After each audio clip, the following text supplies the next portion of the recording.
Hello students. So till now we have studied about basic concepts, very basic concepts of chemistry. Let us proceed. So our next topic is atomic mass. हमने previous class में भी atomic mass शुरू कर लिया था. That is just the mass of an atom.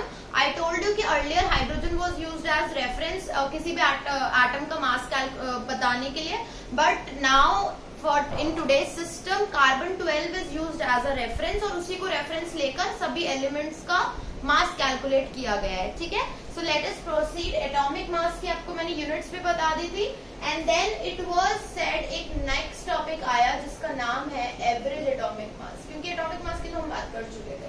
So average atomic मास क्या होता है? देखो जितने भी उसके अंदर एटम्स है, कोई कंपाउंड है उसके अंदर जितने भी एटम्स है उस सबके एटम्स का मास और उनको ऐड करके उसका एवरेज एटॉमिक मास निकल गया. ठीक है. सो लेट्स सपोज मैं आपको एक टेबल देती हूँ जैसे कि कार्बन के ही 3 आइसोटोप्स है हमारे पास में. हमारे पास है कार्बन 12, कार्बन 13 और कार्बन 14. ठीक है. इसकी एबंडेंस कितनी है? ये 98% है कुछ. ठीक है. ये परसेंटेज में एबंडेंसेस लिख रही हूँ.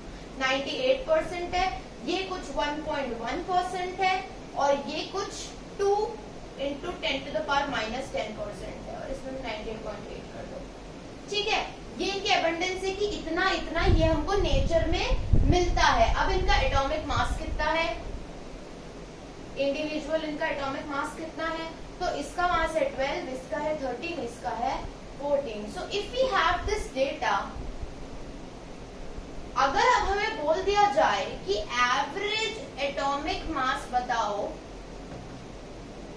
Of carbon by using this data, what we will do, हम तीनों इसके जो आइसोटोप्स है उनकी एबंडेंस और उनका एटॉमिक मासेस का एवरेज ले लेंगे.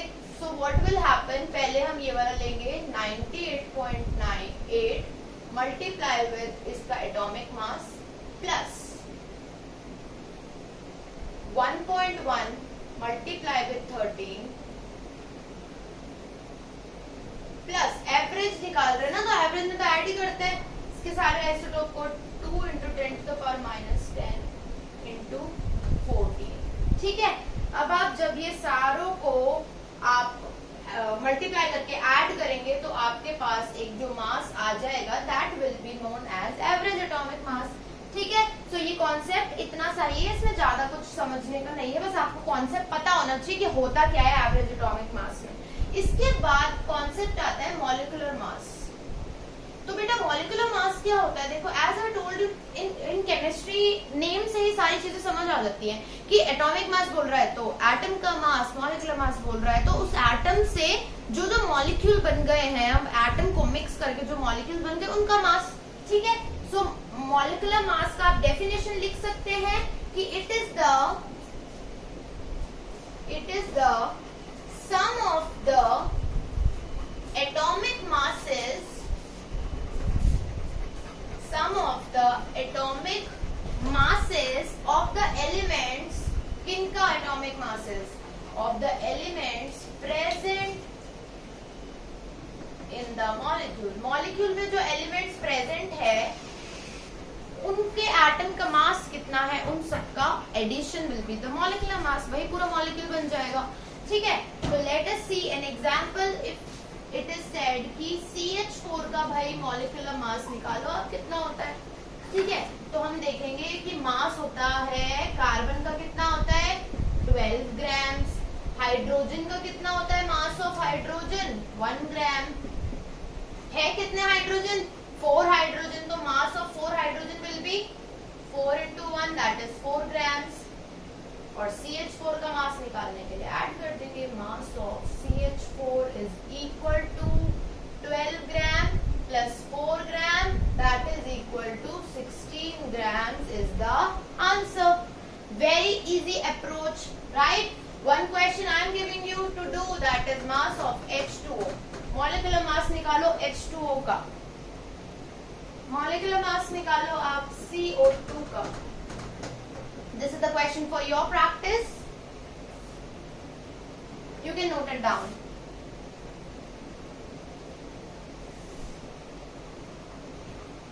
Pause the video in between and just note it down. So we have covered average atomic masses, molecular masses.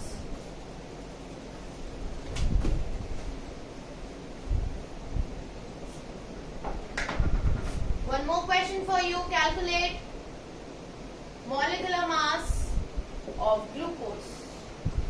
For that you must be knowing the formula of glucose. It is C6H12 and O6. Okay? Okay, let us proceed. So then we have formula mass. देखो formula mass और molecular mass में there is no as such difference, इसमें कोई difference नहीं है, एक ही चीज होती है. ठीक है, फॉर्मूला मास नेम इसलिए दे दिया है क्योंकि जो आयंस होते हैं ना, आयंस जैसे कि if we talk about NaCl, तो ये NaCl आयंस में टूट जाता है. दैट इज Na+ पानी में डालते ही Na+ और Cl- में टूट जाता है ना. तो इसलिए इनका ये आयंस का जो मास होता है, इनको जब आप दोनों के मासेस को, जैसे Na का मास होता है 23, Cl का मास होता है 35.5. सो इनका मास निकालने के लिए you will add NaCl is equal to 23 plus 35.5, it will be around 58.5. सो ये इसका फॉर्मूला मास आ गया है. तो भाई मॉलिक्यूलर मास ही तो है, but the difference is only कि वो आयंस में टूट जाता है. तो जो आयनिक चीजें हैं जो आयंस में टूट जाती है, उनका मास को मोलर मास, मॉलिक्यूलर मास की बजाय बोला जाता है फॉर्मूला मास. ठीक है, बाकी सेम होता है. You can note it down. Very easy concept, and we are reading the basics only. Okay, let us proceed. तो बच्चों यहाँ तक आपको atomic mass, molecular mass, formula mass का कॉन्सेप्ट क्लियर है, आपको निकालना भी आता है. ठीक है, आगे चलते हैं. जो अपना एक नया टॉपिक है, मोल कॉन्सेप्ट. ये नहीं पढ़ा है आपने पहले कभी भी. ठीक है, सो बात करते हैं मोल की. तो हम when we were doing the units, SI system वाली, आई टोल्ड यू मोल किसकी यूनिट होती है? अमाउंट ऑफ सब्सटेंस की. मोल is unit of amount of substance, और ये एक फंडामेंटल यूनिट है. Mole is a fundamental unit. 7 fundamental units थी ना, तो उसी में से एक ये फंडामेंटल यूनिट है मोल. ठीक है, अब मोल होता क्या है? सो लिख लो definition. 1 mole is the amount of substance. 1 mole is the amount of substance that contains as many as atoms or particles present in carbon 12 atom. Isotope लिख लो, कार्बन 12 वाला आइसोटोप. तो क्या कह रहे हैं? 1 मोल क्या होगा? Amount of substance. किसी भी एटम में अमाउंट ऑफ सब्सटेंस. अब देखो यहाँ पर भी ये लोग रेफरेंस के लिए कार्बन 12 यूज कर रहे हैं. जैसे एटॉमिक मास के लिए रेफरेंस के लिए कार्बन 12 यूज करा था ना, similarly in mole also they are using कि 1 मोल मतलब कितना अमाउंट ऑफ सब्सटेंस प्रेजेंट है किसी भी एटम में, अगर हम उसको कंपेयर करें कि कार्बन 12 आइसोटोप में कितना एटम्स है. ठीक है, तो रेफरेंस तो वही लिया है, कार्बन 12. ठीक है, आगे चलते हैं. ये हो गई आपकी 1 मोल की डेफिनेशन. अब बात करते हैं 1 मोल में एटम कितने होते हैं. तो ध्यान रखना, 1 मोल में होते हैं 6.022 into 10 to the power 23 atoms. इसकी इतनी ज्यादा वैल्यू है कि इसको नाम दे दिया है एवोगैड्रो कांस्टेंट. अगर कहीं भी बात चलेगी कि एवोगैड्रो कांस्टेंट क्या होता है, एवोगैड्रो कांस्टेंट की वैल्यू, तो 6.022 into 10 to the power 23 atom is Avogadro constant की वैल्यू. एंड इसको Na से भी बोला जाता है, Na. ये भी बात यही है, एवोगैड्रो कांस्टेंट. इतना ये 1 मोल इंपॉर्टेंट है. ठीक है, तो अगर जैसे अब हम एग्जाम्पल बात करते हैं, हमने ये तो देख ही लिया कि 1 मोल कितने होता है? Amount of substance present in any atom. जितना कार्बन 12 आइसोटोप में जितने एटम्स है उतने ही एटम्स. 1 मोल सब्सटेंस में होंगे किसी भी चीज के, ठीक है। तो जैसे हम कह सकते हैं एग्जाम्पल के लिए 1 मोल, अगर मैं बोलती हूँ आपको 1 मोल हाइड्रोजन मॉलिक्यूल्स में, अगर मैंने कह दिया कि वाटर का ले लो आप 1 मोल, ठीक है, तो उसके अंदर कितने वाटर के मॉलिक्यूल्स होंगे। इफ आई टेल यू कि बेटा आपको लेना है 1 मोल वाटर, तो आप बोलोगे कि उसमें कितने मॉलिक्यूल्स होंगे, तो उसमें होंगे 6.022 into 10 to the power 23 water molecules. 1 मोल मतलब इतने मॉलिक्यूल्स। 1 मोल मतलब अगर कोई एटम होगा, ये तो मॉलिक्यूल है ना, तो मॉलिक्यूल्स की बात करेंगे, अगर कोई एटम होगा तो इतने एटम्स। जैसे हम NaCl की बात कर रहे हैं, 1 मोल NaCl सोडियम क्लोराइड, तो सोडियम क्लोराइड में तो हमें पता है फॉर्मूला यूनिट्स होती है ना, फॉर्मूला मास, फॉर्मूला यूनिट्स। सो 1 मोल NaCl में 6.022 into 10 to the power 23 formula units of NaCl। Very simple. 1 मोल मतलब 6.022 into 10 to the power 23, ये बात ध्यान रखनी है। अब नेक्स्ट अपना इसी में एक कॉन्सेप्ट है कि मोलर मास किसको कहते हैं, तो मास of 1 mole, 1 mole, mass of 1 mole of substance in grams is called molar mass. 1 mole substance का अगर मास की बात करेंगे, अगर 1 मोल सब्सटेंस के एटम की बात करेंगे तो कितने atoms, 6.022 into 10 to the power 23 atoms. और अगर 1 मोल में मास की बात करेंगे तो कैसे कैलकुलेट करेंगे, mass of 1 mole of substance अगर ग्राम में वो है तो that will be known as molar mass. फर्क पता होना चाहिए। आप लोग कभी कभार कंफ्यूज हो जाते हो कि मॉलिक्यूलर मास और मोलर मास एक है, तो नहीं। मॉलिक्यूलर मास तो मतलब वो जो मॉलिक्यूल है उसका मास कितना है, मोलर मास मतलब अगर 1 मोल सब्सटेंस लिया है आपने और उसका मास लिया है ग्राम्स में, तो वो होता है मोलर मास, ठीक है। जैसे कि example, molar mass of water, तो होगा तो भाई 18 ही होगा, लेकिन मोलर मास है मतलब वाटर के 1 मोल वाटर की कितना मास है उसमें, उसकी बात कर रहे हैं। यूनिट होती है ग्राम पर मोल, मोलर मास की यूनिट ग्राम पर मोल, और नॉर्मल मॉलिक्यूलर मास की यूनिट ग्राम, ठीक है, और मोलर मास की ग्राम पर मोल, क्योंकि वो किस चीज का वेट है, वो वेट है 1 मोल सब्सटेंस इन ग्राम, ठीक है। ये इस वेट की हम बात कर रहे हैं तो उसको कहते हैं molar mass. Pause the video and you can note it down. आगे चलें। Very good. Mole concept clear है, बहुत इंपॉर्टेंट है mole concept.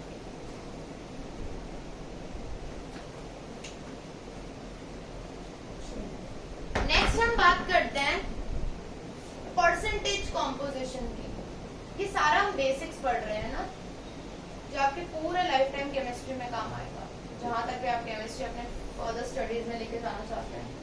Percentage composition, let's suppose in a laboratory, we are working in laboratory. मैंने आपको बोल दिया कि बेटा आपको इतना NaCl बनाना है, ठीक है, तो आप उसमें मुझसे पूछोगे ना कि मैम कितना सोडियम डालना है ना, कुछ आप बताओ उसका कितना वॉल्यूम हमें लेना है, कितना % सोडियम उसमें होना चाहिए, कितना % क्लोरीन होना चाहिए, ठीक है। लेट्स सपोज इफ आई से कि आपको चलो वाटर बनाना है, ठीक है, तो आप बोलोगे मैम उसमें कितना हाइड्रोजन हमें लेना है, कितना ऑक्सीजन लेना है, how will able to make it. आप हमें कुछ डेटा तो दो कि इतना बेटा आपको इतना ये चीज बनानी है, then only will be able to think कि इसमें कितना कितना हमें क्या कैलकुलेशन में कितना लेना पड़ेगा, है ना। तो इसके लिए ही होता है परसेंटेज कॉम्पोजिशन, और ये उसी चीज की परसेंटेज है। हर कोई भी एक मॉलिक्यूल है, कोई भी एक कंपाउंड है, उसके अंदर जो भी एटम्स है उनका सबका अलग अलग एलिमेंट का परसेंटेज, कि जैसे अगर वाटर है तो इसमें हाइड्रोजन की परसेंटेज इतनी है, ऑक्सीजन की परसेंटेज इतनी है, ग्लूकोज है तो कार्बन की परसेंट इतनी है, हाइड्रोजन की परसेंट इतनी, ऑक्सीजन की परसेंट इतनी। तो ये क्लियर डेटा हो गया। Okay, so let us see how to calculate the percentage composition example से ही पढ़ाती हूँ, एग्जाम्पल ऑफ H2O। ठीक है, तो परसेंटेज कॉम्पोजिशन में मतलब है कि हर एक एलिमेंट का परसेंट निकालना है। तो पहले हम हाइड्रोजन से शुरू करते हैं, तो ऐसे शुरू करेंगे, मास परसेंट ऑफ हाइड्रोजन। ठीक है, फॉर्मूला देख लो क्या होता है, मास of that element in compound divided by, किससे डिवाइड करेंगे, मोलर मास। मोलर मास तो पता है, मोलर मास ऑफ कंपाउंड, और परसेंटेज की बात करें तो मल्टीप्लाई 100। अब बताओ कितने हाइड्रोजन है, यहाँ पे 2 हाइड्रोजन है, हाइड्रोजन का मास कितना होता है 1 ग्राम, 2 हाइड्रोजन है तो 2 ग्राम, तो 2 gram divided by molar mass पूरा कंपाउंड का, वाटर का होता है 18 ग्राम, मल्टीप्लाई 100। ठीक है, जब आप ऐसे करोगे तो you will get a value in percentage and that will be equal to 11.18%। ठीक है, now you will calculate of oxygen, तो mass percent of oxygen, formula यही, mass of that element in compound, एक ऑक्सीजन है तो oxygen का mass होता है 16 gram, total molar mass of the compound 18 gram, multiply 100, it will come out to be something 88 point something%. In this way you calculate the percentage composition of each element, mass percent of each element.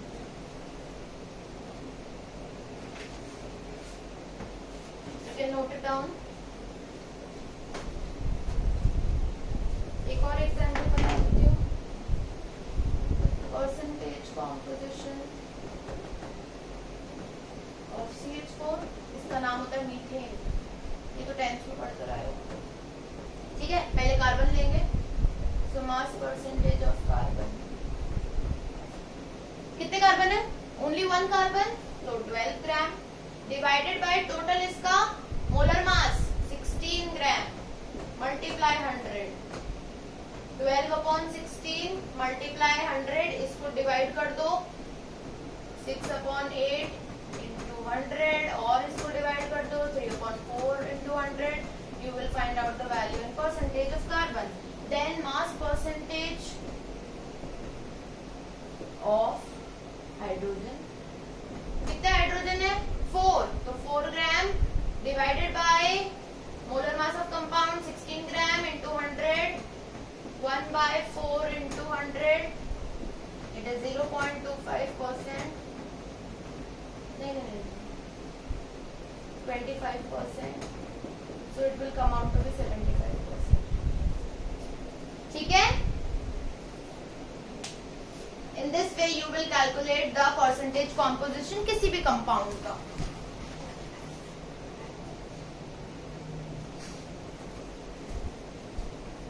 चलो आगे चलते हैं,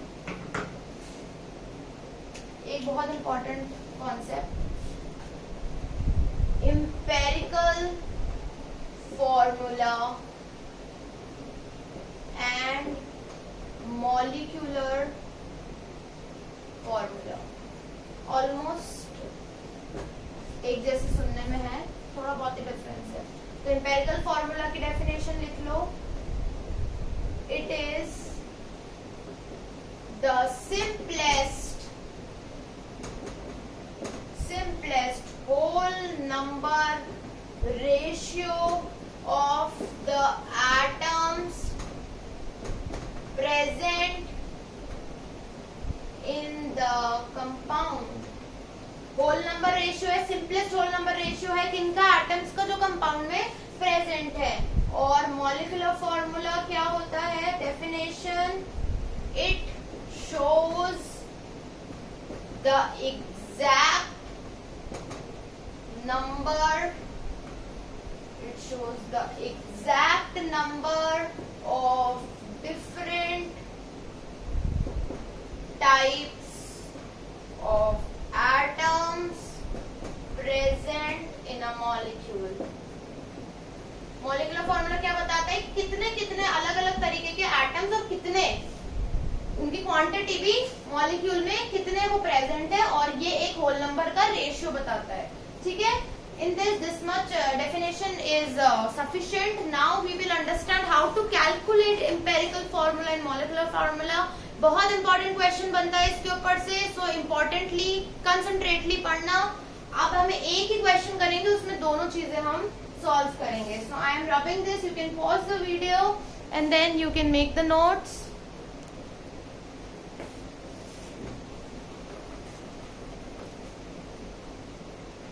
only one question we will be studying, and इससे हम पूरा अपना ये calculate कर लेंगे कि किस तरीके से हम फाइंड आउट करते हैं empirical formula and molecular formula. Let's suppose write down a question. A compound contains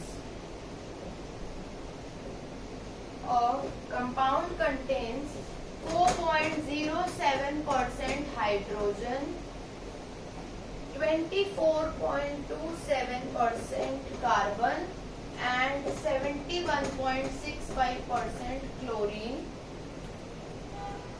Its molar mass is 98.96 gram. What is the empirical formula and molecular formula? देखो बच्चों, ध्यान से समझना, क्वेश्चन इंपॉर्टेंट है, थोड़ा lengthy भी है बट इंटरेस्टिंग है. देखते हैं. तो ऐसे क्वेश्चन सॉल्व करने के लिए सबसे इजीएस्ट अप्रोच इज कि ये जो परसेंटेज है ना 4.07, 24.27, 71.65%, इसको थोड़ा इजी बनाने के लिए हम पूरा कंपाउंड ही मान लेते हैं कि कार्बन, हाइड्रोजन और क्लोरीन से मिलकर जो कंपाउंड बना है वो 100 ग्राम होगा. हम मान रहे हैं ये. So let the mass of compound be 100 gram. ये हमने अपनी फिजिबिलिटी के लिए मान लिया, अपने सिंपलिसिटी के लिए मान लिया है. तो अगर 100 ग्राम है तो इसमें हाइड्रोजन कितना है, मास ऑफ हाइड्रोजन 4.0 ग्राम. इसलिए तो ग्राम में माना था ताकि थोड़ा ये परसेंटेज वाला क्राइटेरिया नहीं आए. मास ऑफ कार्बन 24.27 ग्राम.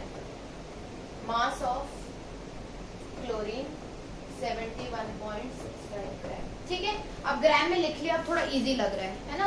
अब क्या कर सकते हैं, देखो टोटल पूरा मास मान लिया 100, इन तीनों का मास लिख लिया. ये है फर्स्ट स्टेप, ध्यान रखना, स्टेप में याद करना है इसको. सेकेंड स्टेप होता है कि अब जो ये हमारे पास मासेस में है, हमको इनको नंबर ऑफ मोल्स में कन्वर्ट करना है.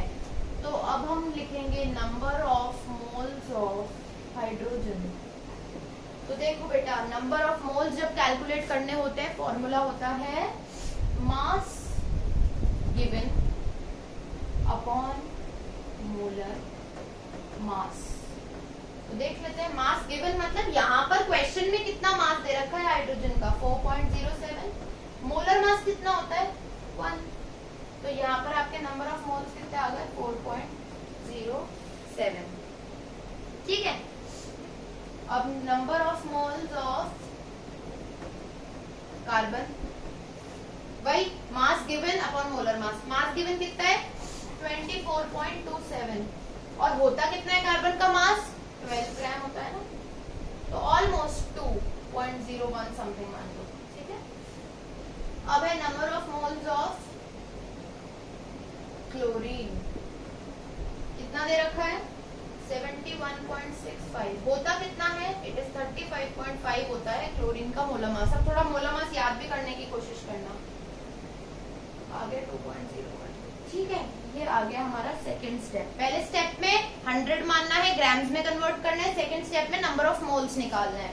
थर्ड स्टेप पे चलते हैं. क्वेश्चन में नोट कर रहे हो. In this third step of the question, what you do, you select the lowest out of all and you just find the ratio. Lowest calculate कर लो. lowest कौन सा 2.01, 2.01, ये lowest है. अब इन सब नंबर को इससे डिवाइड कर दो.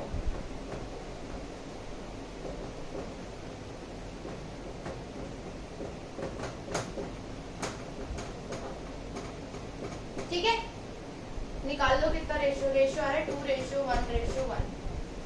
अब ये भी ध्यान रखना किस किस के हैं, ये ऐसा ना समझ लेना मतलब इसको देखते चलो ये हाइड्रोजन का है, ये कार्बन का है, ये क्लोरीन का है, इसको इंटरचेंज मत कर देना, बहुत गड़बड़ हो जाएगी, ये नहीं करना है अपन को, है ना।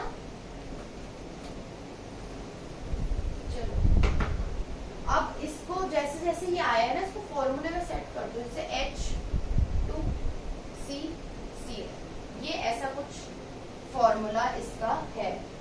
तो ये जो आपका आया है ना, इसको थोड़ा रीअरेंज कर लो। देखो ऐसा तो आपने कभी सुना भी नहीं होगा, H2CCl, ठीक है, ये कभी नहीं सुना होगा। सुना क्या है, CH2Cl सुना है, तो रीअरेंज कर लो वो तो अपने हिसाब से। तो ये जो आया है ये बेटा आपका आ गया एम्पेरिकल फॉर्मूला। तो अगर क्वेश्चन में हो कि एम्पेरिकल फॉर्मूला निकालो तो इतना समय answer is done, but in the question they have asked you have to calculate the molecular formula also, ठीक है। सो अब एम्पेरिकल फॉर्मूला आने के बाद में जब आपको मॉलिक्यूलर फॉर्मूला भी कैलकुलेट करना है, उसके लिए fourth step, you will calculate empirical formula. तो आ गया है एम्पेरिकल फॉर्मूला, मास कैलकुलेट करना है। तो एम्पेरिकल फॉर्मूला मास के लिए CH2Cl है, मास लिख लो 12 + 2 + 35.5, कितना आएगा ये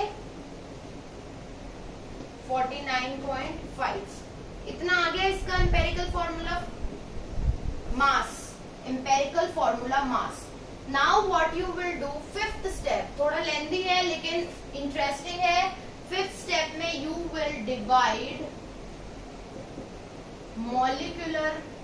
molar mass by empirical formula mass. तो मोलर मास आपका देखो क्वेश्चन में दे रखा है 98.96, तो 98.96 को डिवाइड कर दोगे इससे 49.5 से, you will gate almost 2, approx 2 आपको मिल जाएगा। अब कुछ नहीं करना, आप बस हमारा स्टेप आ गया है, जब हमारा मॉलिक्यूलर फॉर्मूला हमें मिलने वाला है, यू जस्ट मॉलिक्यूलर फॉर्मूला के लिए एम्पेरिकल फॉर्मूला लिखो CH2Cl, और ये जो वैल्यू आई है इससे इसको मल्टीप्लाई कर दो, बस आ गया मॉलिक्यूलर फॉर्मूला। क्या, C2H4Cl2, this is your answer. Okay, interesting. Although it was lengthy, but it is an interesting question to calculate the empirical formula and to calculate the molecular formula. I hope today's learning was effective to you, and happy learning to everyone. Thank you so much.